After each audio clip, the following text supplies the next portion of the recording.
అవే మాటల తూటాలు, ఎవరికి వాళ్ళు తమ వాదని నిజం అని చెప్పే ప్రయత్నం, ప్రత్యర్థుల్ని రాజకీయంగా ఇరుకున పెట్టే వ్యూహాలు, ఎప్పటికప్పుడు సరికొత్త సవాళ్లు. ఇలా కాళేశ్వరం నీళ్ల వ్యవహారం తెలంగాణ పాలిటిక్స్ ని మరింతగా హీటెక్కిస్తున్నాయి.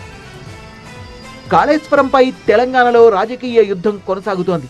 కాళేశ్వరం ద్వారా నీటిని ఎత్తిపోసే విషయంలో బీఆర్ఎస్ పదే పదే దుష్ప్రచారం చేస్తోందని సీఎం రేవంత్ రెడ్డి ఫైర్ అయ్యారు. కాళేశ్వరం ప్రాజెక్టు గేట్లు మూసి నీళ్లు ఎత్తిపోసే పరిస్థితి లేదన్నారు.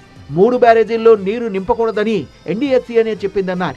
బ్యారేజీలు పునరుద్ధరించే వరకు గేట్లు ఎత్తే ఉంచాలని ఎన్డీఎస్సీఏ ఆదేశించిందని సీఎం రేవంత్ గుర్తు చేశారు. ఎన్డీఎస్సీఏ నివేదిక ఇచ్చింది, ఇది చట్టబద్ధం. ఎన్డీఎస్సీఏ ఇచ్చిన ఆదేశాలను పాటించకపోతే they are liable for punishment with criminal prosecution. Revanth comments కు కౌంటర్ ఇచ్చారు మాజీ మంత్రి హరీష్ రావు. 30 నెలలు గడుస్తున్నా కాళేశ్వరంపై సీఎం రేవంత్ కు అవగాహన రాలేదని ఆరోపించారు.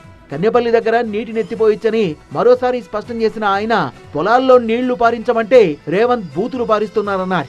తాము రైతులకు నీళ్లు ఇవ్వాలని డిమాండ్ చేస్తుంటే సీఎం రేవంత్ ఏమో తమ రక్తం చిందిస్తామని అంటున్నారని మండిపడ్డారు హరీష్ రావు. సీఎం రేవంత్ కు ప్రతిపక్షాల్ని అణిచివేయడంపై ఉన్న శ్రద్ధ రైతులకు నీళ్లు ఇవ్వడంపై లేదన్నారు.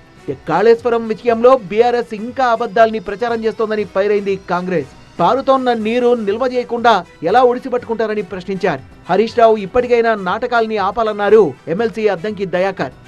మరోవైపు కాళేశ్వరం పునరుద్ధరణలో ప్రభుత్వం విఫలమైందని ఆరోపించిన బీజేపీ చీఫ్ రామచంద్రరావు బ్యారేజీల పునరుద్ధరణ గాలికొదిలేశారన్నారు. ఎన్డీఎస్ఏ సిఫార్సుల్ని సకాలంలో అమలు చేయకపోవడం వల్లే రైతులకి దుస్థితి వచ్చిందన్న ఆయన, ఎన్డీఎస్ఏ నివేదికను అడ్డుపెట్టుకుని సీఎం ప్రజల్ని తప్పుదోవ పట్టిస్తున్నారని విమర్శించారు. మేడిగడ్డలో నీరు నిల్వ చేయకుండానే కన్నెపల్లి పంప్ హౌస్ ద్వారా నీళ్లు ఎత్తిపోయొచ్చన్నారు రామచంద్రరావు. రాజకీయాలు పక్కన పెట్టి ప్రజల కోసం కాళేశ్వరం నీటిని వినియోగంలోకి తేవాలన్నారు. నేతల మాటలు చూస్తుంటే కాళేశ్వరంపై రాజకీయ దుమారం మరింతగా ముదిరే అవకాశాలు కనిపిస్తున్నాయి. ఈ అంశంపై ప్రభుత్వం మీద మరింతగా ఒత్తిడి తీసుకురావాలని బీఆర్ఎస్ ప్రయత్నిస్తుంటే బీఆర్ఎస్ ప్రయత్నాన్ని తిప్పికొట్టాలని కాంగ్రెస్ నిర్ణయించుకోవడంతో ఈ రచ్చ ఇలాగే మరికొంతకాలం కంటిన్యూ కావచ్చనే చర్చ జరుగుతోంది.